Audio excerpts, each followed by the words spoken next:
Welcome, everybody. It's time for another episode of WVU Marketing Communications Today. Live from West Virginia University, the only syndicated show that sits at the intersection of data-driven decision-making and marketing practice today. With your host. Today our host is Cindy Greenglass. Hey, Cindy, how are you?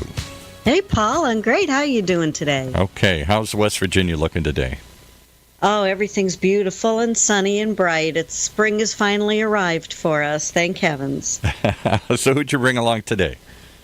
Well, today I'm thrilled to have with us a gentleman named Keith Quesenberry. And Keith is a social media marketing professor, a researcher, an author, and a consultant. He's also a contributing author to two really well-known publications, Entrepreneur and Harvard Business Review. And he has just released the second edition of his social media strategy book, in which he discusses the latest updates in social media marketing. He talks about strategies and tactics behind organizations' digital marketing efforts. Prior to teaching, Keith spent 17 years in marketing and advertising at some really well-known advertising agencies, such as BBDO. And he currently is adjunct professor at West Virginia University and assistant professor of marketing at Messiah College. So I'm thrilled to have Keith with us today. Oh, hi, yes. Hi, Cindy, thank you for having me. Sorry, I didn't know it was my turn to talk. She gave you a great introduction, and we're all waiting, and I guess it was sinking in on you here. Yes.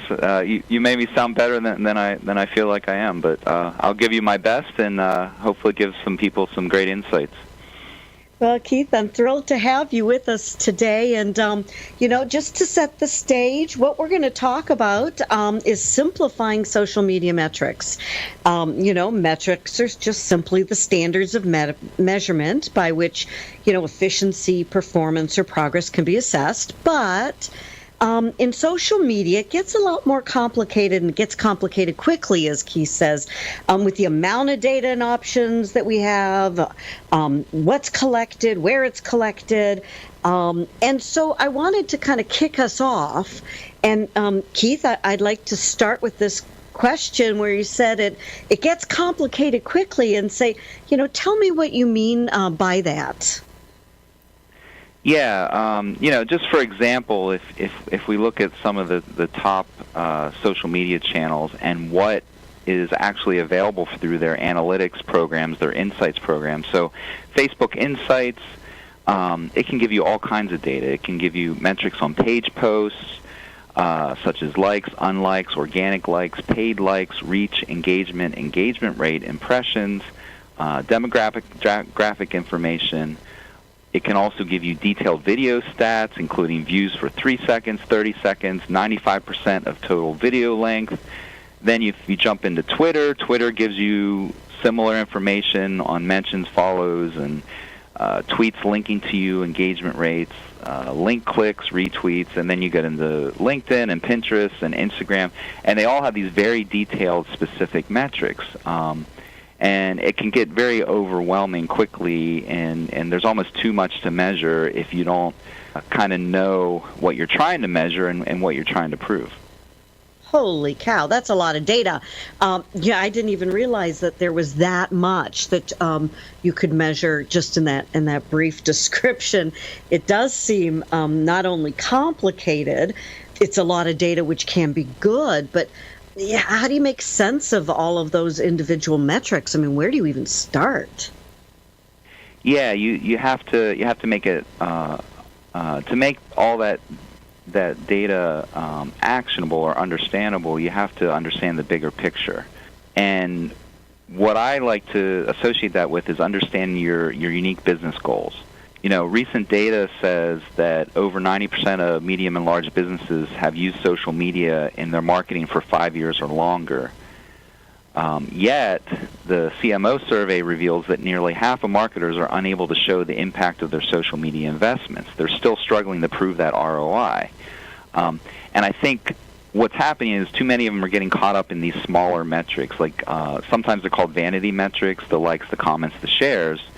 So if you just start with your existing social channels and you set objectives to just increase our likes, comments, and shares, then social media is just a self-fulfilling prophecy, and you don't know if all that activity is actually leading back to your business objectives. So what you need to do is go back to the business and ask yourself, what is ultimately success being measured upon?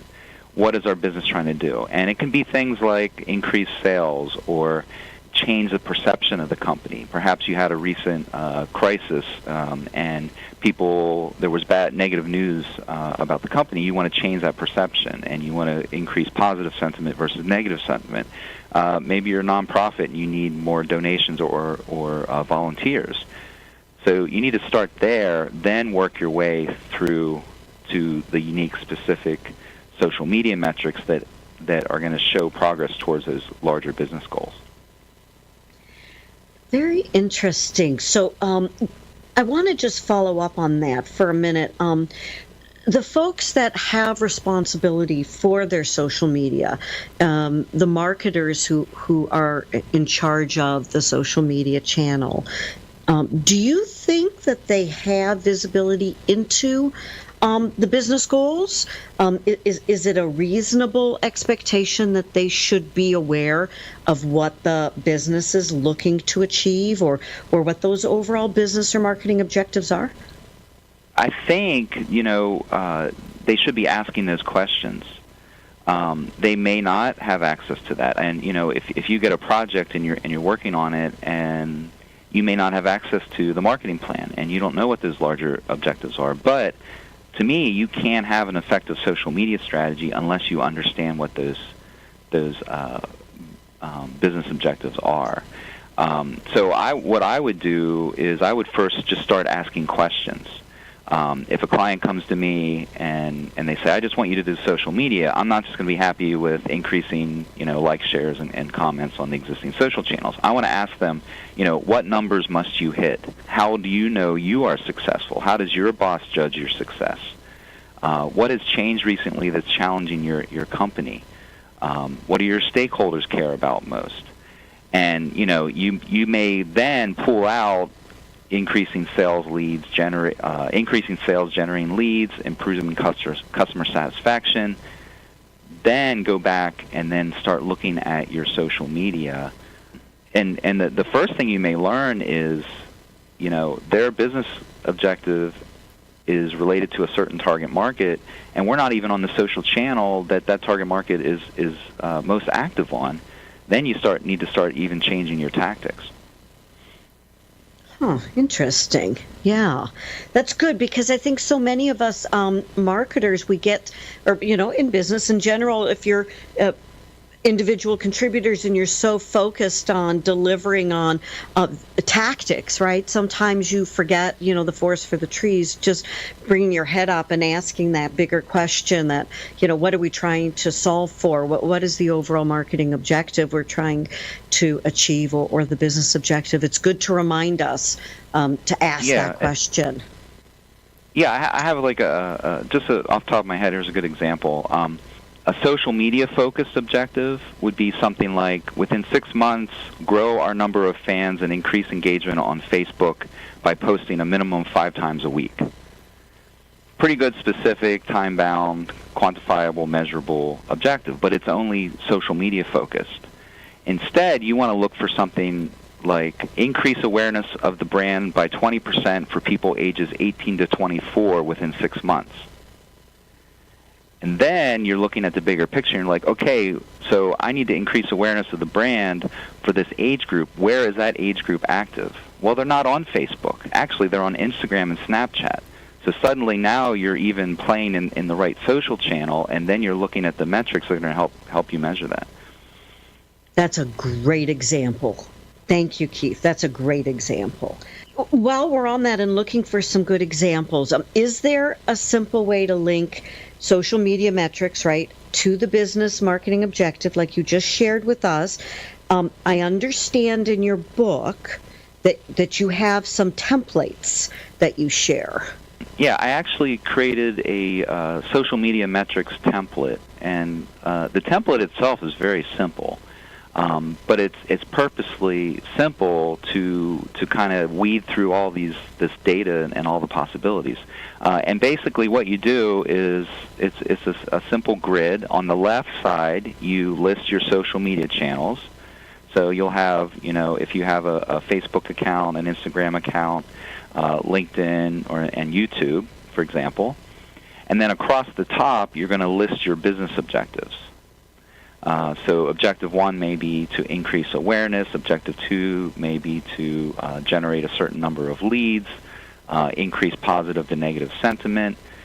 And then what you do is you just go down, and by channel and by objective, you establish a key performance indicator that's going to, from that specific social channel, that gives you an indication that you're meeting that objective. So, if it's the sentiment, you would do a simple, positive to negative sentiment on Facebook, and that would indicate whether you're meeting that business objective. Or if it's sales, you actually have e-commerce for your brand. Then you're going to look at your Google Analytics reports and see if the social channel is driving traffic to your website, and then what percentage of those people are actually going through and generating a sale. So you make it sound very nice and simple and really easy to follow. I think this will be a great tool for our listeners to take a look at. So this is in your recently published book, the second edition of Social Media Strategy, correct? Yes, but I also have all the main templates and guides from the book are on my website. You can download them for free as PDFs.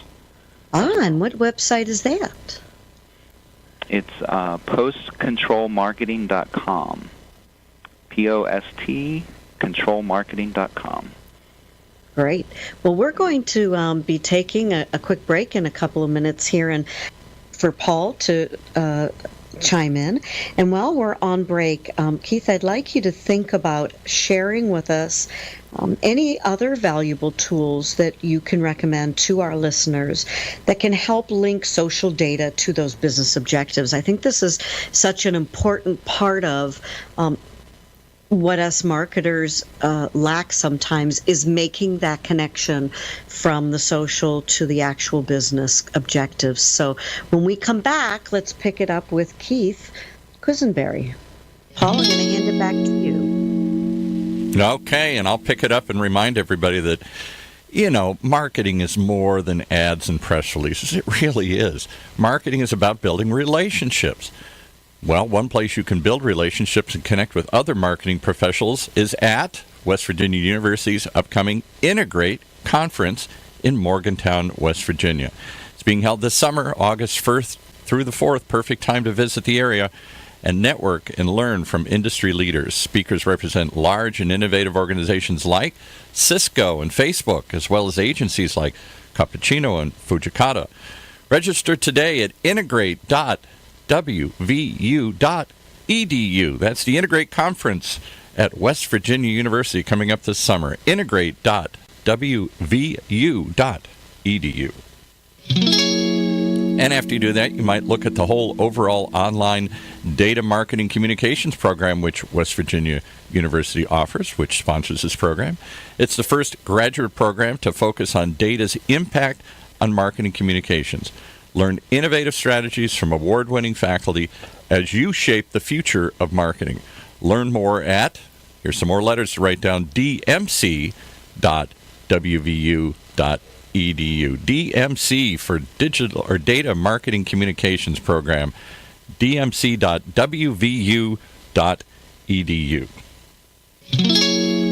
All right, let's go back to Cindy, who I'm sure has lots of letters after her name as well. You did really well on it this time, getting better. Paul. I know. I tease you sometimes. It's hard to get all those letters. It's a little bit of an alphabet soup, isn't it? Well, thank you, Paul.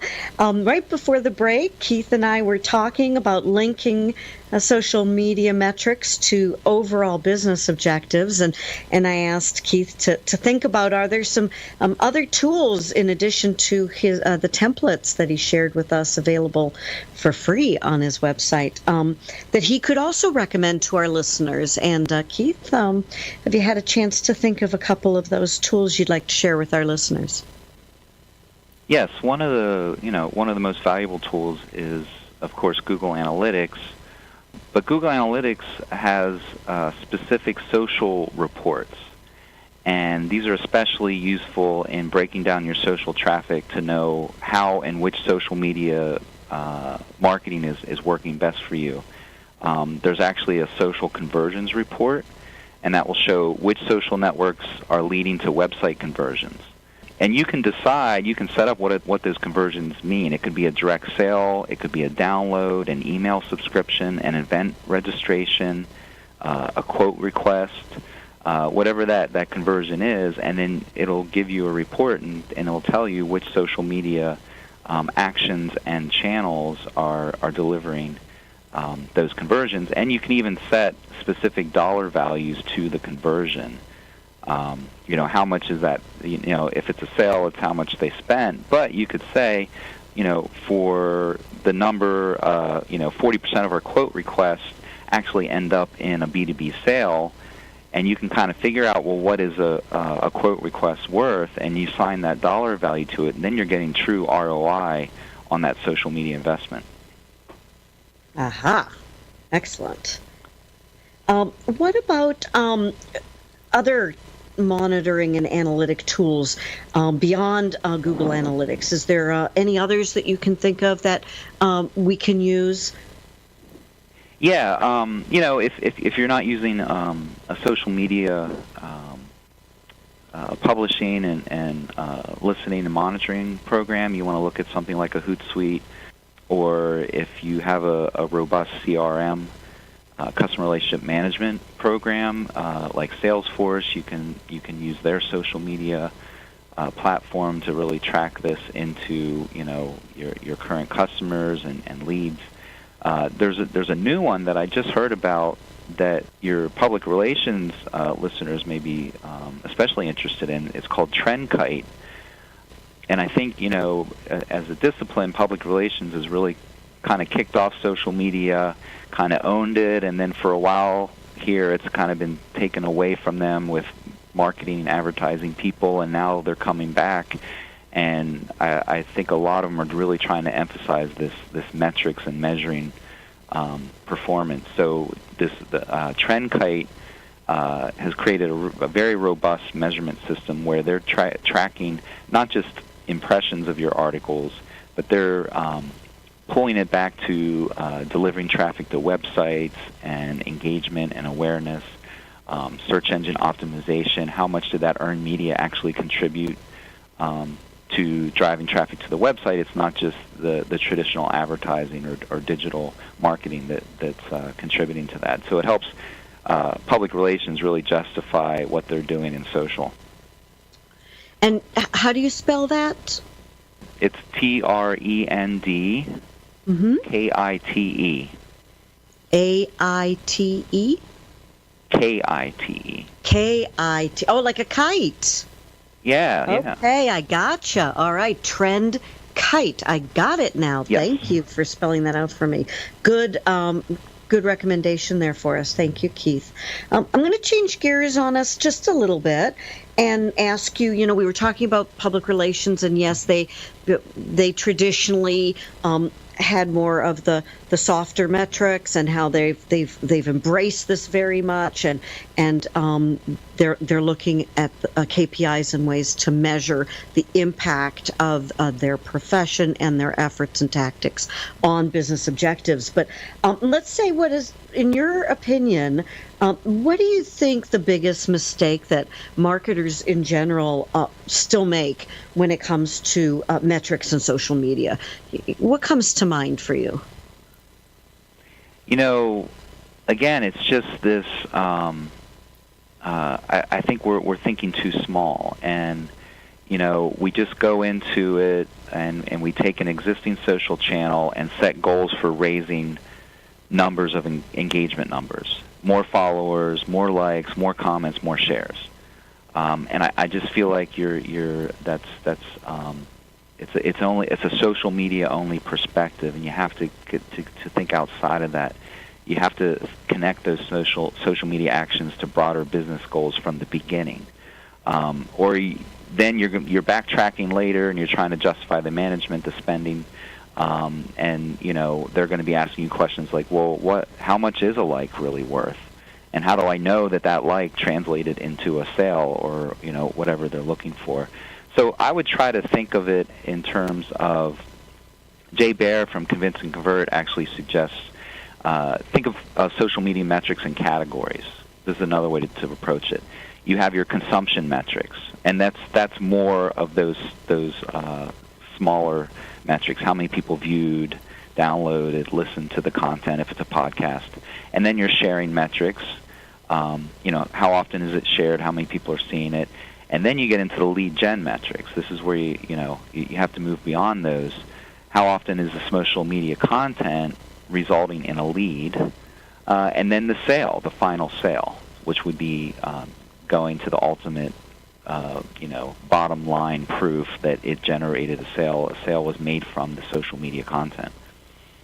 So it sounds like many of us are stuck in the tactic and looking at it, you said, too small. We have to think at broader, start at the top in those categories: consumption, sharing, lead generation, sales being some of the major categories, and then drill down into how does that specific social media channel deliver on tactically on meeting those objectives. Yeah, and if you don't go back and start there, most companies they didn't start with a social plan. It was just an add-on to their existing marketing, advertising, public relations plans. And let's open up a Facebook page, let's open up a Twitter page, and they just started doing things, but they never started at the beginning with the strategic business goal. And you may find, you're operating under the false assumption that if I just take my current social media channels and I just increase my activity, that's going to lead to success. Well, that might not actually lead to success. You might be on the wrong channel. And actually, some people have done research. I think it was Sprout Social. They did an experiment where they posted less content on their Facebook page, and they got higher engagement numbers from posting less content. And I think we just think that let's just increase the number of activity, and that's going to lead to meeting our business objectives, and that's a false premise sometimes. That's for sure. The concept that sometimes less is more. More is not always more, right? Exactly. Well, some of this may have, we've gotten ourselves perhaps into a little bit of this situation because many companies dove into social media, like you said, when we first started by saying, let's be on social. We have to be because that's the thing, but never really identified what the goals were for social or what place social had in the overall marketing mixture. And so it's just like, well, we have to be there. And now we're like, well, what are we getting from that? But we don't know because we didn't define it as a business objective in the first place. Right? So now we should step back and use this as an opportunity to say, okay, why are we there? And are we in the right place? Exactly. And the other thing we kind of forget is when we added it piecemeal, it was just another channel to deliver the content we were creating. Sprout Social has done other research where they found that only 1 in 10 social messages that require a response are responded to by a brand. So the other thing we do is we just kind of publish, and then we never follow up with interaction. And we forget that it's actually a two-way medium. And I think the real return on investment comes from engagement, and that's something that we're really not doing. So you may not get the sale just from publishing that one post, but when you start engaging with that customer and actually talking to them in real time, that may generate the sale. Yeah, I've actually had that experience myself where I've done posting and have been with a brand that I thought very highly of and was so disappointed with their lack of engagement that it had a very negative impact for me on my perception of the brand. I mean, it was a rather damaging experience. And, when I came into it positively and I saw they were saying how engaged and interested they were in their customers, and you saw the complete lack of engagement, it actually had a negative impact on my experience with the brand. So we have to be careful of that. Exactly. Keith, there's so much we could talk about, and I hate to have to wrap up here because I'd like to hear more from you. I would encourage our listeners to go to your website and take a read of your book as well. But before we say goodbye, I'd just like to ask you, I know you teach emerging media at West Virginia University in the Master of Science program for IMC, Integrated Marketing Communications. Share with us your experience and what it's like for you. Yeah, I think it's an amazing program. What really is beneficial, I think, is the diverse background and experience of the professors and the students that end up in the classroom from literally around the world. So you have this excellent foundation of the best practices and concepts and theories that are brought to the classroom, but then everyone has diverse business backgrounds and unique current situations, and when you bring that to the discussion, you come up with such a rich experience of how to apply these. And I have so many students that literally they learned it today and they apply it the next day in their job, or the report they created for work or for class, they turn into a report that they're a proposal for their boss to do something different in their current job, and it's very rewarding for me to see that. Great. Well, I think I learned something today I can apply as soon as we finish this call. So thank you so much, Keith Quesenberry, for your input today and for joining us on our show. Paul, I'm going to turn it back over to you, and have a good day. You've been listening to another episode of WVU Marketing Communications Today.